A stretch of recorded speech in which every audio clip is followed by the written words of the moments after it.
Πολλοί είναι εκείνοι που έχουν διατυπώσει κατά καιρούς θεωρίες γύρω από την προέλευση και τα χαρακτηριστικά του Pointer. Από τους αρχαίους χρόνους, ακόμα συναντάει κανείς αναφορές σε σκυλιά που δεν μπορεί παρά να αποτελούσαν τον πρόγονο του Pointer. Οι σύγχρονοι ειδικοί διατυπώνουν συχνά τις μελετημένες για χρόνια απόψεις και αντιλήψεις τους γύρω από τη φυλή αυτή. Ωστόσο, αυτό το βίντεο δεν θα μπορούσε να αναφέρεται στα μορφολογικά χαρακτηριστικά, τα στάνταρ της φυλής ή την προέλευση του Pointer. Πρόκειται για ένα βίντεο καθαρά κυνηγετικό και σαν στόχο του έχει να παρουσιάσει το Pointer σε δράση. Παράλληλα όμως, φιλοδοξώ να μεταφέρω στο θεατή τη δική μου εμπειρία από τη συγκεκριμένη φυλή σκύλων. Βλέποντας με σε πληθώρα ταινιών να κυνηγάω πάντα με Επανιέλ Μπρετόν και αγγλικά σέτερ, ίσως σχημάτισε ο θεατής την αντίληψη ότι τα Pointer δεν αποτελούν μια φυλή κυνηγετικών σκύλων που συμπαθώ. Κάτι τέτοιο δεν ισχύει. Για μένα δεν υπάρχουν καλές και κακές φυλές σκύλων φέρμας. Υπάρχουν έμπειρα δουλεμένα σκυλιά που μπορούν να χαρίσουν στον κυνηγό τους αξέχαστα κυνήγια και μεγάλες συγκινήσεις και στερημένα κυνηγόσκυλα που αποτελούν μετριότητες και πηγές προβλημάτων για τους κυνηγούς τους. Και οι δύο αυτές κατηγορίες μπορεί να ανήκουν σε οποιαδήποτε φυλή σκύλων φέρμας. Το 1968, 30 χρόνια πριν, όταν όλη η Ευρώπη δονείτο από τις φοιτητικές εξεγέρσεις, εγώ είχα κυριευτεί από ένα ακατανίκητο πάθος, τις καμπίσιες πέρδικες της πατρίδας μου. Κυνηγούσα ατελείωτες ώρες με ένα μοναδικό σύντροφο που ίσως ποτέ ξανά στη ζωή μου να μην αποκτήσω ομοιό του. Ένα αρσενικό ασπρόμαυρο Pointer που πολλές φορές με είχε κάνει να δακρύσω από χαρά στις κυνηγετικές μου εξορμήσεις και εισάριθμες φορές με είχε κυριεύσει η αγωνία μήπως κάποιο κακό απρόοπτο σε κάποια κυνηγετική εξόρμηση μου στερήσει τη συντροφιά αυτού του πολύτιμου φίλου. Ικανότατος και έξυπνος, πιστός υπηρέτης, αλλά και βασιλιάς στις κυνηγετικές μας εξορμήσεις, μας συντρόφευε για περισσότερο από 10 χρόνια στις πιο όμορφες στιγμές της ζωής μας. Μας βοήθησε να αναδυθεί αυτό το πρωτόγονο πάθος του κυνηγείου και να καταλάβει στη ζωή μας και στην καρδιά μας τη θέση που έχει μέχρι σήμερα. Σήμερα, επαγγελματίας κυνηγός πια, εξακολουθώ να τρέφω απεριόριστη εκτίμηση για τη φιλία εκείνη και η ταινία αυτή έχει σαν στόχο της να σας παρουσιάσει την κυνηγετική μου εμπειρία με Pointer 30 χρόνια μετά. 30 χρόνια μετά το 68 και 3 χρόνια πριν από την έκδοση αυτής της ταινίας βρεθήκαμε στην Ουρουγουάη, κυνηγώντας τους φτερωτούς διαβόλους που ακούν στο όνομα πέρδικα τσίκας. Ένα είδος πέρδικας που ποδαρώνει ώρες ατελείωτες ανοιχτές εκτάσεις και που χρειάζεται έναν σκύλο πραγματικά έμπειρο μάστορα προκειμένου να την ακολουθήσει και να την προσεγγίσει με τον κατάλληλο τρόπο, βοηθώντας την απόκτησή της. Η τύχη το έφερε αυτός ο σκύλος να είναι επίσης ένα Pointer. Ένα Pointer που ξανάφερε στο μυαλό μου τις μοναδικές συγκινήσεις που είχα ζήσει στα νιάτα μου με τον Spiff, το ασπρόμαυρο Pointer που σας περιέγραψα στην αρχή της ταινίας και που εδώ και 20 χρόνια δεν ζει πια κοντά μας.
Ενίγματα στον άνεμο.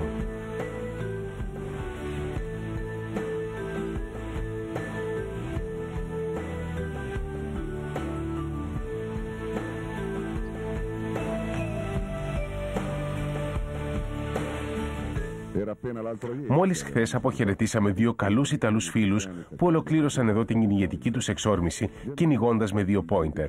Αποφασίσαμε να συνεχίσουμε μόνοι μας το κυνήγι με τη διακριτική παρουσία της κάμερας και με ένα μόνο σκύλο. Προτιμήσαμε για συντροφιά μας τον άσπρο πορτοκαλί Σεμ από το ασπρόμαυρο πόιντερ που μόλις παρακολουθήσατε, γιατί μας έδωσε την εντύπωση ότι είχε καλύτερη μύτη και ήταν πιο εξοικειωμένος με τις πέρδικες τσίκας. Αρχίσαμε να κυνηγάμε αμέσως μόλις εγκαταλείψαμε την αγρικία που μας φιλοξενούσε, ακολουθώντας την προτροπή του σπιτονικοκύρη μας να μην του φεκίσουμε τα πουλιά που θα συναντήσουμε πολύ κοντά στη φάρμα, γιατί αποτελούν χρήσιμο μέσο εκπαίδευσης για τα χρονιάρικα κουτάβια που εξέτρεφε ο ίδιος. Έτσι, απομακρυνθήκαμε λίγο από τη φάρμα, μέχρι ότου μπορέσουμε να γευτούμε τις συγκινήσεις του τοπικού περδικοκυνηγείου.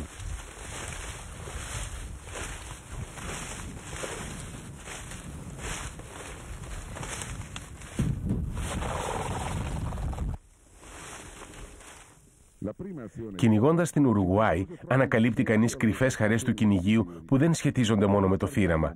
Ένα ολόκληρο πρωινό κυνηγώντας περιτριγυρισμένος από καλυμάνια είναι μια συναρπαστική εμπειρία. Νιώθεις το βιότοπο ζωντανό να σε καλεί να δρέψεις τους καρπούς που σου αναλογούν. Στα μέρη αυτά τα καλυμάνια τα αποκαλούν και φύλακες των λιβαδιών, γιατί έχουν την τάση να μαζεύονται πολύ κοντά στα βοηδή που εδώ είναι εντελώς ελεύθερης βοσκής. Έτσι, μαρτυρούν στους ιδιοκτήτες των κοπαδιών που βοσκάει την ημέρα εκείνη το κοπάδι τους. Επιπλέον, η διαπεραστική φωνή τους όταν σηκώνονται από τον τόπο βοσκής είναι μια επιπλέον ασφαλιστική δικλείδα για να τα εντοπίσει κανείς ακόμα και στο ημίφος.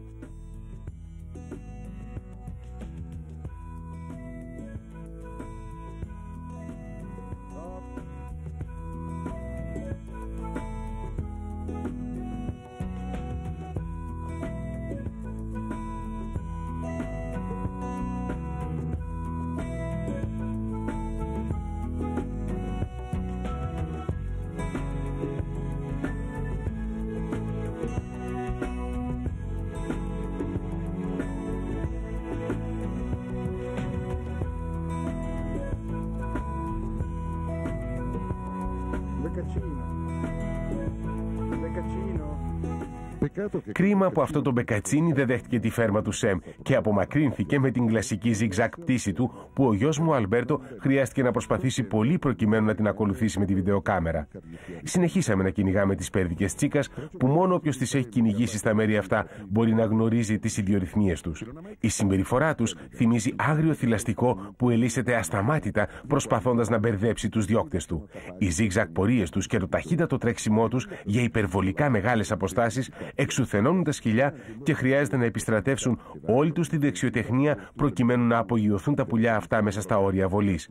Οι πέρδικες τσίκας δεν ζουν σχεδόν ποτέ σε κοπάδια. Τις συναντά κανείς μεμονωμένες ή σε ζευγάρια και η συμπεριφορά τους ποικίλει ανάλογα με τις εδαφικές και κλιματικές συνθήκες κάθε περιοχής.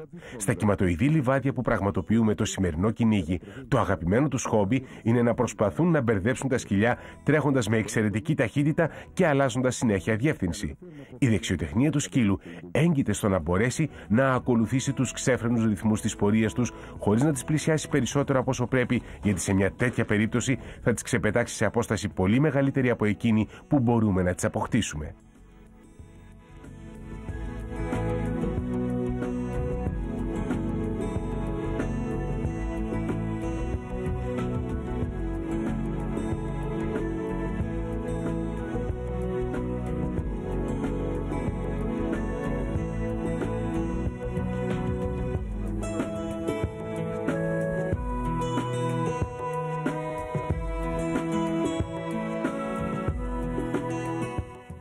Είναι περίεργο, αλλά ένα σκυλί εκπαιδευμένο στα ευρωπαϊκά κυνηγοτόπια, όσο καλύτερη μύτη έχει και όσο σταθερότερη φέρμα, τόσο δυσκολότερα θα μπορούσε να κυνηγήσει τις πέρδικες τσίκας εδώ στην Ουρουγουάη.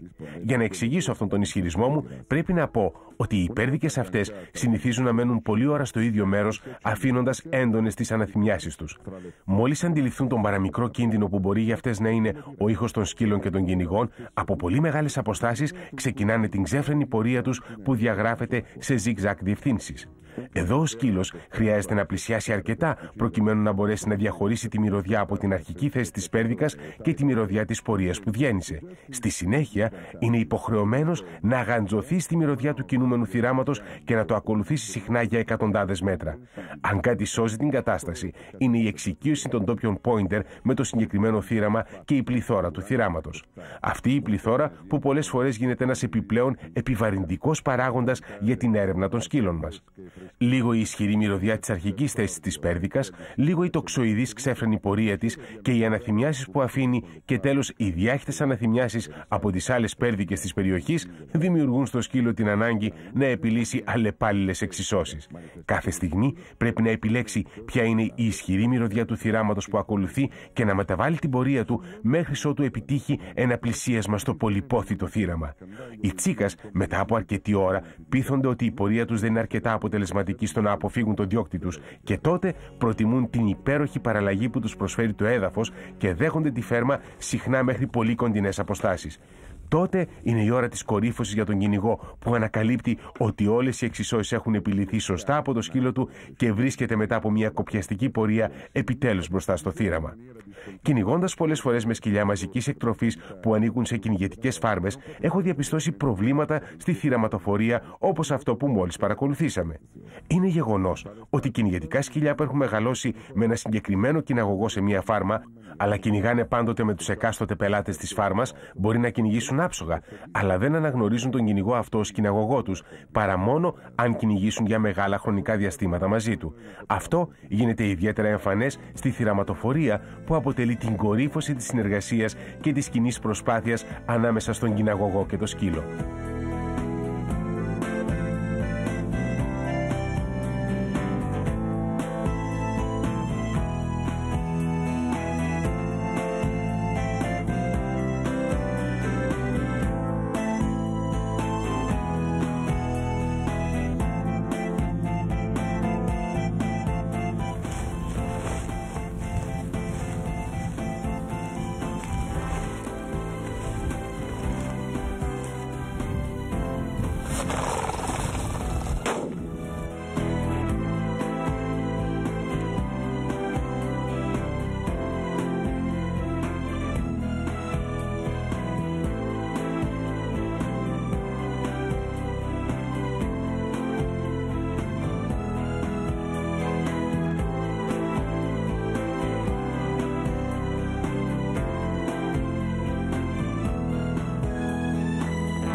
Κυνηγώντας σε αυτά τα εδάφη, η αγωνία να ακολουθήσει το πόιντερ που βρίσκεται στις αναθυμιάσεις των Περδίκων Τσίκας κορυφώνεται τη στιγμή της φέρμας με την ικανοποίηση ότι η ξέφρενη πορεία αναζήτησης του θυράματος έφτασε στο τέλος της.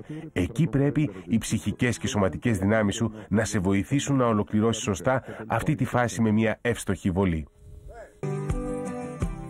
Με κοντό τρίχωμα και στάμπες.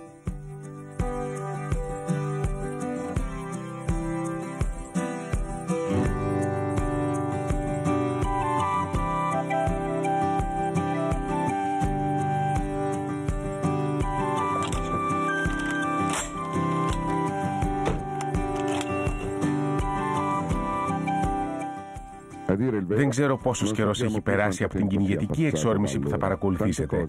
Αυτό που θυμάμαι καλά είναι ότι για πολλά χρόνια εγώ και ο συγκυνηγός μου ο Τζόρτζο, έχοντας σαν επάγγελμά μας πλέον το κυνήγι, εκείνος ως ιδιοκτήτης ταξιδιωτικού γραφείου κυνηγετικού τουρισμού και εγώ σαν οπερατέρ και παραγωγός ταινιών, έχουμε κυνηγήσει σε πολλά κυνηγοτόπια διαφορετικά είδη θυραμάτων. Όμως το θύραμα που κυνηγούσαμε πάντα με πάθος ήταν η μπεκάτσα. Όλα τα υπόλοιπα κυνήγια προτιμούσα να τα ακολουθώ με τη βιντεοκάμερα και σπάνια έπαιρνα στα χέρια μου το όπλο. Ακόμα όμως και τις φορές που κυνηγήσαμε διαφορετικά θυράματα από την μπεκάτσα, έχοντας σημαντικές επιτυχίες, το κυνήγι φάνταζε μέσα μας σαν ένα πρόσκαιρο, ευχάριστο μικρό διάλειμμα, μια ανάπαυλα ανάμεσα στα μπεκατσοκυνήγια μας. Την εποχή που παρακολουθείτε, υπήρχαν στην παρέα μας δύο πόιντερ. Ο Ουσάρο Ντελβέντο του Τζόρτζο, που συνηθίζαμε να τον φωνάζουμε Πόλτο και που αποτελούσε δώρο του γνωστού εκτροφέα πόιντερ Ντοτόρε Γκουμπέρτι προς τον Τζόρτζο, και το ρωμαλαίο λευκό πόιντερ δικής μου ιδιοκτησίας που άκουγε στο όνομα Ατήλας. Αν τα υπόλοιπα κυνήγια πλην της μπεκάτσας είχαν αρχίσει να μην μας συγκινούν ιδιαίτερα, μια κυνηγετική εξόρμηση σε ρεζέρβα αποτελούσε για μας ξενέρωμα που άγγιζε τα όρια του καταναγκασμού. Βέβαια, πρέπει να ομολογήσω ότι ανεξάρτητα από τις δικές μου προτιμήσεις, το κυνήγι του Άγριου Φασιανού αποτελεί μια μοναδική εμπειρία και οι σημερινές ιταλικές ρεζέρβες καλύπτουν μια τεράστια γκάμα ποιοτήτων, από πολύ εύκολα πουλιά που υποβαθμίζουν την κυνηγετική απόλαυση μέχρι πουλιά που μπορούν να προσφέρουν τις συγκινήσεις ενός πραγματικού κυνηγείου. Τα πάντα στον τομέα αυτό, στις ρεζέρβες, εξαρτώνται από τη διαχείριση του βιότοπου και του εκτρεφόμενου θυράματος. Έχοντας κυνηγήσει πολλές φορές στη φάρμα της κυρίας Τζουκαρέλο, είχαμε διαπιστώσει ότι οι Φασιανοί που διέθετε είχαν συμπεριφορά παρόμοια με εκείνη των Άγριων Φασιανών. Η καλή διαχείριση λοιπόν αυτής της ρεζέρβας και το ποιοτικό της θύραμα έκανε τη σημερινή μας εξόρμηση περισσότερο ευχάριστη από ό,τι φανταζόμασταν. Ακόμα περισσότερο βελτίωνε την εικόνα αυτού του κυνηγείου για μας η άδεια που μας είχαν δώσει να περιφερόμαστε ελεύθερα στην τεράστια έκταση της ελεγχόμενης κυνηγετικής περιοχής, κυνηγώντας σε όποιο σημείο θέλαμε και με όποιο τρόπο εμείς επιθυμούσαμε.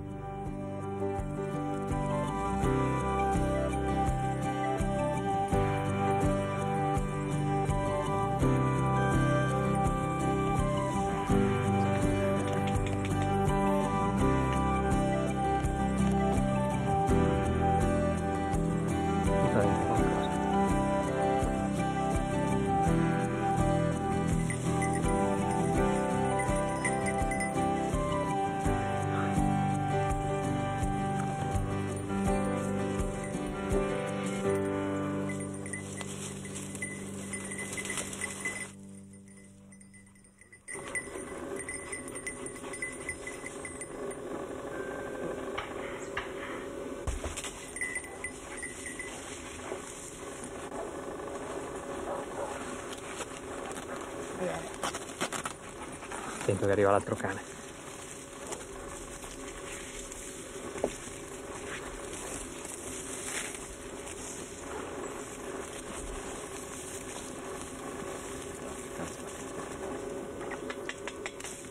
Via. Vada lì lei a buttare dentro qualcosa.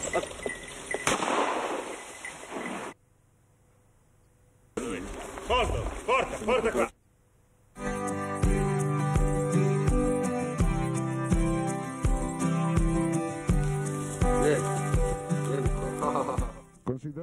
Το σημερινό κυνήγι αποτέλεσε και μια ανταμοιβή για τον Ατίλα και τον Μπόλτο, τα πόιντερ της συντροφιάς μας, που στα προηγούμενα μπεκατσοκυνήγια είχαν γνωρίσει την πικρία του πάγκου, αντικαθιστάμενα από πιο έμπειρα σκυλιά της κυνηγετικής μας παρέας.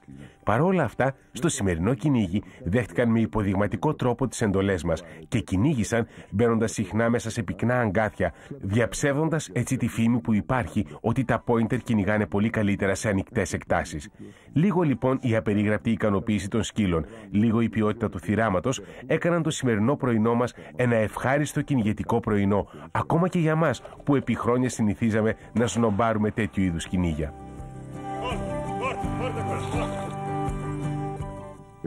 Σήμερα ο Πόλτο έχει πια χάσει τη ζωή του στην απρόσεκτη επίθεσή του σε ένα αγριογούρουνο, ενώ ο Ατίλας υπέκυψε σε ένα κακοήθη όγκο από τον οποίο προσβλήθηκε πριν 2 χρόνια. Εμείς, ξαναβλέποντας τις σκηνές που είχαμε τότε μαγνητοσκοπήσει, θυμόμαστε αυτούς τους 2 πιστούς φίλους που εγκατέλειψαν πια τα κυνηγοτόπια για πάντα.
Attila, porta.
το αστέρι που γεννήθηκε από τον άνεμο.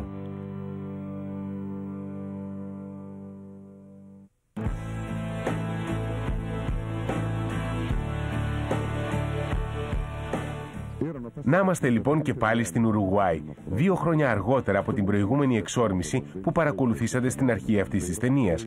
Φιλοξενούμενοι και πάλι του φίλου μας σκηνοτρόφου και ιδιοκτήτη φάρμας Λουίτζι Ολιβιέρη.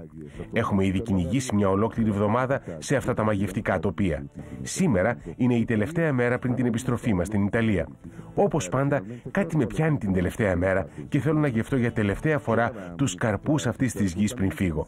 Είναι κάτι σαν αποχαιρετισμός, αυτό που με σπρώχνει στα ίδια κυνηγοτόπια μετά από μια εβδομάδα ασταμάτητου κυνηγείου. Στη συντροφιά μας συμμετέχει το αδύνατο άσπρο πορτοκαλί πόιντερ που ακούει στο όνομα Τζακ και που είναι μόλις 11 μηνών. Παρά το νεαρό της ηλικίας του, ο τρόπος που κυνηγάει υπόσχεται πολλά για το μέλλον αυτού του κυνηγετικού σκύλου. Παρότι αρχικά αποσπάσαμε την υπόσχεση του ιδιοκτήτη της φάρμας για την αγορά του Τζακ, διάφορα γεγονότα που μεσολάβησαν δημιούργησαν ανυπέρβλητα εμπόδια. Ένας εύπορος Νοτιοαμερικάνος βιομήχανος που κυνήγησε τις ίδιες μέρες με εμάς σε αυτά τα μέρη, προσέφερε ένα ιδιαίτερα δελεαστικό ποσό για την απόκτηση αυτού του συγκεκριμένου σκύλου. Μετά από πολλές πιέσεις μας, ο Λουίτζι Ολιβιέρη προσπάθησε να μετακινήσει το ενδιαφέρον μας από τον Τζακ στον αδερφό του Κλάρκ, ένα μαυρό άσπρο πόιντερ με εξαιρετική δύναμη και τρομερό κυνηγετικό πάθος για την ηλικία του. Εξακολουθούμε λοιπόν να κυνηγάμε, επιβεβαιώνοντας κάθε στιγμή τις αρετές του νεαρού Τζακ. Πράγματι, είναι λίγες οι φορές που έχω δει ένα σκυλί να ανταποκρίνεται τόσο καλά στα στάνταρ που εγώ ίδιος έχω θέσει για το ιδανικό κυνηγόσκυλο. Συγκινημένος πολύ λίγο από τα στάνταρ των φυλών και τις προδιαγραφές που οι θεωρητικοί βάζουν για κάθε φυλή σκύλου, εξακολουθώ να ενδιαφέρομαι για ένα σκυλί εργασίας το οποίο θα μπορεί να παραμένει ακούραστο και να διατηρεί το κυνηγετικό του πάθος στις πολυήμερες εξορμήσεις μου στο εξωτερικό. Είμαι δε της άποψης ότι αυτά τα σκυλιά είναι εκείνα που πραγματικά μπορούν να αποδειχθούν αποτελεσματικά στο κυνήγι. Η έμπνευση, η πρωτοβουλία και η ενεργητικότητα του Τζακ είναι εκείνα που με κέρδισαν από την πρώτη στιγμή. Χωρίς να ξεχνάω ούτε στιγμή το νεαρό της ηλικίας του, μιας ηλικίας που άλλα σκυλιά της ίδιας φυλής δεν έχουν καν έρθει σε επαφή ακόμα με το θύραμα. Παρατηρώ αυτό το υπέροχο ζώο να διαχωρίζει με σαφήνεια την αναθυμίαση της πέρδικας τσίκας από εκείνη του μπεκατσινιού και να συμπεριφέρεται τελείως διαφορετικά στην προσέγγιση του κάθε θυράματος. Για πολλοστή φορά καταλήγω ότι είναι το καλύτερο από τα κουτάβια της φάρμας αυτής. Μια επιλογή που δεν ήταν και τόσο εύκολη. Κλήθηκα για πρώτη φορά στη ζωή μου να κρίνω ένα σκυλί που έχει γεννηθεί και έχει μεγαλώσει στο βασίλειο της πέρδικας τσίκας με τα κριτήρια των Ευρωπαίων κυνηγών. Κριτήρια που αγνοούν τελείως την ύπαρξη και τη συμπεριφορά αυτού του τόσο ιδιόρυθμου είδους πέρδικας. Σίγουρα κανένα από τα ευρωπαϊκά θυράματα δεν ποδαρώνει με τόση ευρηματικότητα, με τέτοια ταχύτητα και για τόσο μεγάλες αποστάσεις όσο η πέρδικα τσίκας.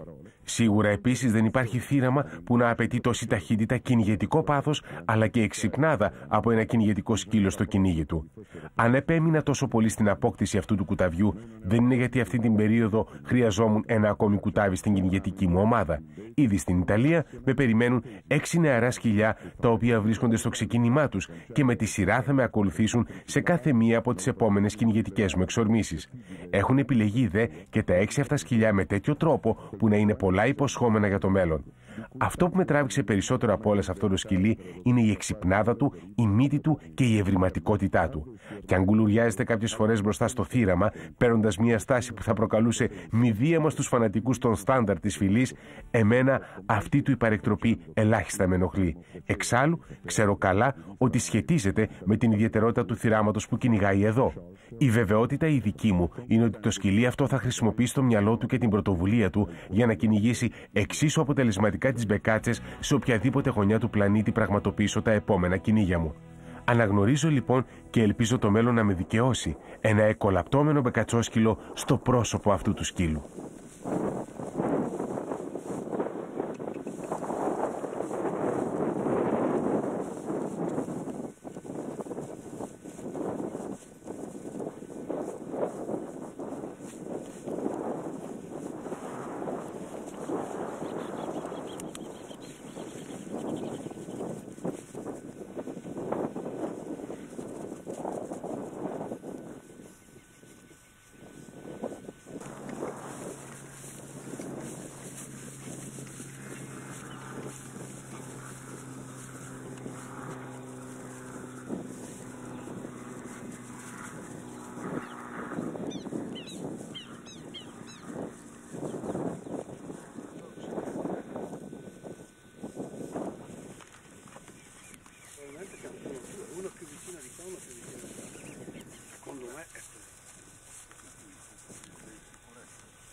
L'acerbità secondo me.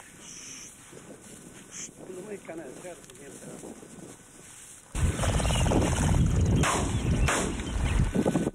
Porta! Hai visto che ho alzato? Ho alzato il giro stavolta. Vani, vieni!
Porta, porta, porta, porta, porta, porta, porta.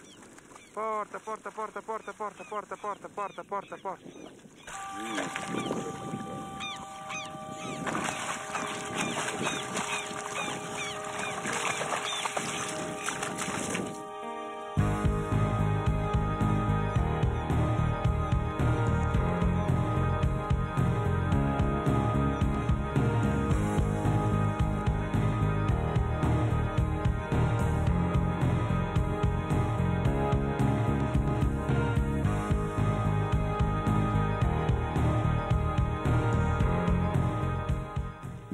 Το σημαντικότερο στοιχείο σε ένα μπεκατσόσκυλο μετά την πρωτοβουλία είναι για μένα η περιέργεια. Είναι το χάρισμα εκείνο που διαφοροποιεί τα σκυλιά της σειράς από τα χαρισματικά μπεκατσόσκυλα. Και ο Τζακ, όπως απέδειξε εδώ, έχει την περιέργεια αναπτυγμένη στο μέγιστο βαθμό. Αυτή τη φορά βέβαια δεν του βγήκε σε καλό, γιατί παραβίασε το άσυλο ενός τοπικού είδους ασβού, που ενοχλημένος εκτείναξε στη μουσούτα του Τζακ το βρωμερό υγρό που έχει για άμυνά του. Παρόλο που οι ντόπιοι ισχυρίζονται ότι μια τέτοια ενέργεια αναισθητοποιεί τη μύτη του σκύλου τουλάχιστον για 2 ώρες, εκείνος συνέχισε ατάραχος προς άλλη κατεύθυνση την έρευνά του, δείχνοντάς μας ότι η μύτη του έχει ακόμα τη δυνατότητα να εντοπίζει πέρδικες τσίκας. Συνεχίσαμε να κυνηγάμε και εμένα η φαντασία μου έχει μείνει κολλημένη στα ευρωπαϊκά μπεκατσοτόπια.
Σε αυτή τη φάση κορυφώθηκε το ενδιαφέρον μας για τον Τζακ. Θέλαμε όσο τίποτα ο Τζακ να έρθει μαζί μας πίσω στην Ιταλία και να ενταχθεί στην ομάδα των σκύλων μας, ελπίζοντας ότι και εκείνος θα μπορούσε εύκολα να εντάξει τις μπεκάτσες στα άμεσα ενδιαφέροντά του.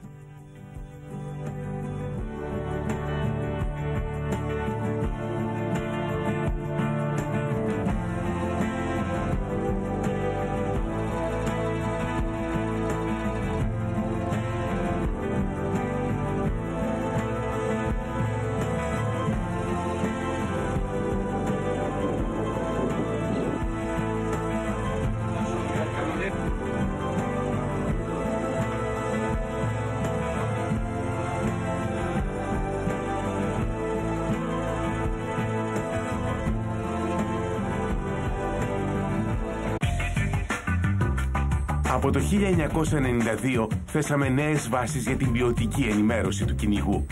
Κυνηγός και φύση, το περιοδικό που μάχεται για τη φύση και το κυνήγι.